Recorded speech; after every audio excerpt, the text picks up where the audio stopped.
Good morning. Radhe Radhe दोस्तों, स्वागत है आपका हमारे आज के ब्लॉग में। कैसे हैं आप सब? उम्मीद है अच्छे होंगे, स्वस्थ होंगे, प्रसन्न होंगे। तो चलिए शुरू करते हैं आज का ब्लॉग।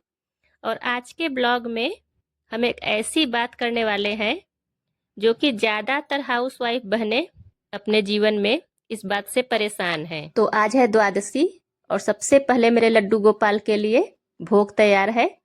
तो आज के दिन मेरे लड्डू गोपाल खिचड़ी, घी और खिचड़ी का भोग लगाते हैं। और दूध भी मैंने गर्म करके रख लिया है। तो सबसे पहले मैं अपने लड्डू को भोग लगाऊंगी और उसके बाद पारण करूंगी। उसके बाद फिर बाकी के काम शुरू होंगे। आज हम लोग बात करने वाले हैं कि हाउस वाइफ अपने आप को खुश कैसे रखें। क्योंकि जो हाउस वाइफ होती हैं, घर की गृहिणी होती हैं, तो उनका पूरा दिन घर के कामों में ही निकल जाता है और बाहर उनका आना जाना बहुत कम ही होता है। तो अपने आप को खुश कैसे रखें, घर के कामों को मैनेज करने के बाद अपने आप को खुश कैसे रखें, अपने आप को व्यस्त कैसे रखें। तो जैसा कि सबको पता है कि जो घर की गृहिणी होती है उसकी सुबह सबसे पहले शुरू हो जाती है। जब परिवार में, घर में सब लोग आराम से सो रहे होते हैं, तब एक गृहिणी उठकर घर की साफ सफाई, खाना बनाना, सबका ध्यान रखना, ये सब शुरू कर देती है। मतलब सुबह से शाम तक लग जाती है काम में। और ये सब करते करते कब सुबह से शाम हो गया पता ही नहीं चलता है। और कुछ लोगों के साथ तो ऐसा भी होता है कि अगर वो काम से फ्री होकर खाली बैठी भी हैं तो दिमाग में 50 बातें चल रही हैं कि ये काम कैसे होगा, वो काम कैसे होगा। मतलब आज के बारे में नहीं सोच रही हैं। कहते हैं ना कि हमारा जो मन है वो बहुत चंचल है, वो एक जगह रुकता ही नहीं है। जैसे बचपन में शरारती बच्चे होते हैं, उन्हें कितना भी समझाइए पर वो एक जगह नहीं रुकते हैं। तो वैसे ही हमारा मन भी होता है। कभी 10 साल आगे चला जाएगा, फिर भविष्य की बातें सोचेगा, चिंता करेगा, 50 तरह की बात दिमाग में डालेगा, ये कैसे होगा, वो कैसे होगा। और फिर वैसे ही अगले ही क्षण 10 साल पीछे चला जाएगा, फिर वहां से 50 पुरानी बातें याद दिलाएगा। किसी ने मुझे ये कहा था, किसी ने मुझे कड़वे शब्द बोले थे, तो किसी ने मेरी इंसल्ट की थी। तो इस तरह से जो हमारा मन है वो हमें खुश रहने ही नहीं देता है। और ये बात आप अपने बारे में खुद अनुभव करिएगा कि जब भी आप कुछ सोच रही होती हैं, बैठी रहती हैं, आपका दिमाग कुछ सोचता रहता है, तो उसमें से जैसे आपके दिमाग में 25 बातें आई हैं, तो आप ध्यान देंगी तो उसमें से सिर्फ 2 बातें ही अच्छी होंगी, जिसे याद करके, सोच करके आप खुश हो सकती हैं। बाकी 23 बातें सिर्फ और सिर्फ आपको टेंशन देंगी। तो इसका मतलब कि अगर आप खुश नहीं हैं तो इसमें किसी और की गलती नहीं है। ये आपको समझना है कि मुझे अपने आप को खुश कैसे रखना है। क्योंकि हर इंसान की सबसे पहली जिम्मेदारी होती है खुद को खुश रखना, खुद को स्वस्थ रखना। देखिए, औरत जो होती है, जो गृहिणी होती है, वो घर की नींव होती है। तो अगर औरत खुश है, घर की गृहिणी खुश है, तो पूरा परिवार खुशहाल है। और जिस घर की औरतें खुश नहीं हैं, उस घर में लड़ाई झगड़ा, कलह कलेश, ये सब चलता रहता है।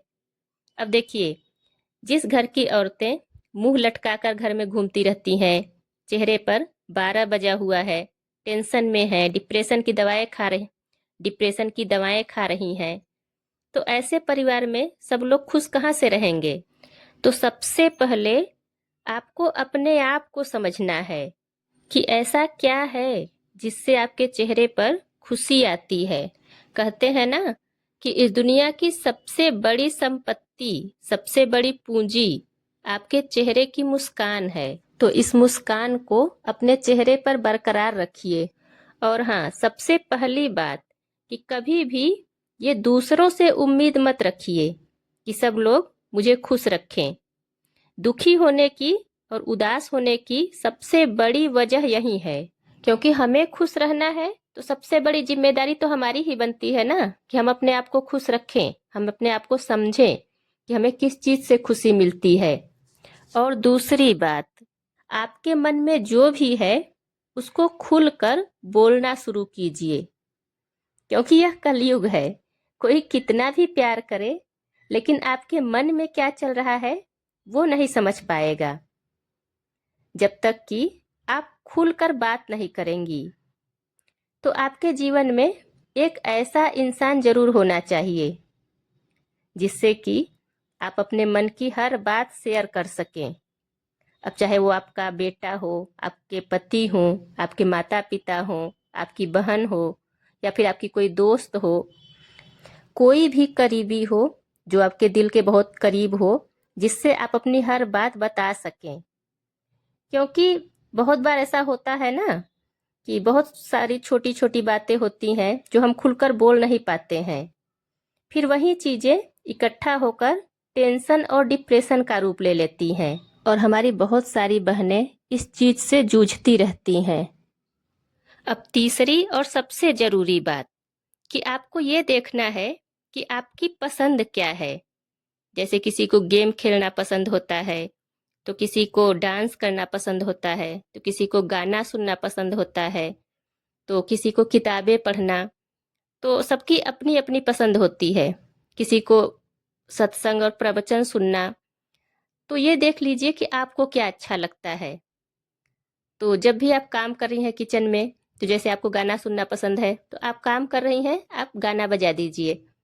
तो आपका काम भी हो रहा है, लेकिन आपका मन उधर बिजी है, वो सुन रहा है। और खुश रहने के लिए सबसे पहले अपने मन को बिजी रखिए। अगर आपका मन बिजी है तो आपके दिमाग में कभी भी कोई भी टेंशन नहीं आएगा। जैसे 24 घंटे में से अपने लिए 1 घंटे निकाल लीजिए।